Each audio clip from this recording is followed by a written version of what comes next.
રાજકોટ જિલ્લાના ધોરાજીમાં ફરી chemical mafia બેફામ બની રહ્યા હોવાની ફરિયાદો ઉઠી છે, જેમાં પ્રદૂષણ બોર્ડ દ્વારા કોઈ કાર્યવાહી કરવામાં ન આવતી હોવાના ગંભીર આક્ષેપો થયા છે। ધોરાજીના જૂનાગઢ રોડ પર અજાણ્યા કેમિકલ માફિયા દ્વારા વોકડામાં કેમિકલયુક્ત પાણી છોડવામાં આવી રહ્યું હોવાની ફરિયાદો ઉઠી છે, જેને લઈને ખેડૂતોમાં રોષ જોવા મળ્યો હતો। કાળા કલરનું કેમિકલયુક્ત પાણી કોઈ અજાણ્યા ઈસમો દ્વારા વોકડામાં વારંવાર ઠાલવી જવામાં આવતું હોવાના ખેડૂતોએ આક્ષેપો કર્યા છે। મારું નામ હરેશભાઈ છે અને જૂનાગઢ રોડ ઉપર મારી વાડી આવેલી છે અને એના બાજુમાં એક નેરું પડેલું છે।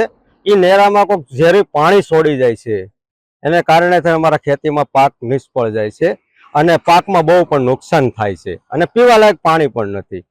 પાણીની અંદર તમે કુંડી ભરો, કોઈ પીવો પાણી એટલે પાણી કડશું પણ લાગે છે અને પાણીની અંદર ફીણા પણ આવે છે। પાણી કાળા કલરનું અને પીળું કલર પાણીનું રહે છે। નુકસાન બહુ થાય છે મોલને। આનાથી તળ બહુ ઝેરી બની જાય છે। કોઈ પણ પાણી પી તો પણ માણસ બીમાર પડી જાય છે। ખેતીને ઉભો પાક સુકાઈ જાય છે, કોઈ ફાલ ફૂલ આવ્યો એ પણ ખરી જાય છે। આવું બધું નુકસાની થાય છે। અમારી માંગ એક જ છે કે આ પાણી તાત્કાલિક બંધ થવું જોઈએ। કોઈ પણ તાત્કાલિક ધોરણે આ પાણી બંધ કરી દેવું જોઈએ। નરસિંહભાઈ, ગંદુ પાણી આવે છે અને ઉભું રહેવાય એવી શક્યતા નથી, તો એમાં મોલાજ કઈ રીતે થાય? આ દુર્ગંધ એટલે ત્યાં ઉભું રહેવાય એવી શક્યતા નથી, દુર્ગંધ એટલી મારે છે। આસમાની કલર અને હાવ કાળું મસ છે। ખેતીને નુકસાન એ થાય કે કોઈ જાતની મોલાજ ન થવા દઈએ। તળમાં જાય તો પીવા લાયક પાણીને પણ બગાડી દે। કઈ જગ્યાએ આવેલું પાણી? આ પાણી ધોરીવાઈની બાજુમાં એક નાળું છે, ત્યાંથી નીકળે છે। તમારી શું માંગ છે? અમારી માંગ છે કે પાણી બંધ કરો। મારું નામ છે જયસુખભાઈ ભીમજીભાઈ વગાસિયા। હું જુનાગઢ રોડ ઉપરનો ખાતેદાર છું અને મારી જમીન ધોરાજી રોડ જુનાગઢ રોડ ઉપર વાણિયા ઓકરીના કાંઠે આવેલી છે અને એમાં કોક રાતે કે કેમિકલ યુક્ત એટલું પાણી છોડી જાય છે ને કે એનાથી અમારા તરમાં પાણી બેસી ગયા છે, પાણી કેમિકલ વાળા થઈ ગયા છે। એને હિસાબે અમારી જમીન અત્યારે બંજર થવાની તૈયારીમાં છે। અત્યારે અમારે ઉત્પાદનમાં પણ 50% ઘટાડો આવે છે।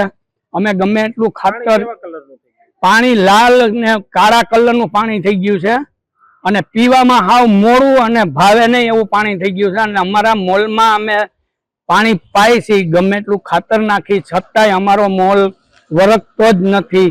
અમારા ખેતરમાં એટલી નુકસાની થાય છે અને રાતે આ કોઈ માફિયા વાળા હોય, કોઈ કેમિકલ માફિયા હોય, ગમે એ હોય, રાતે પાણી એમાં છોડી જાય છે ટેન્કર ભરી। અમે જીપીસીપી વાળાઓને પણ અમે આપ્યું હતું, એને પણ અમે કીધેલું હતું। અહીંના લોકલ કર્મચારીઓને ઘણાને પણ અમે કીધેલું હતું, પણ કોઈએ પગલાં લીધા નથી।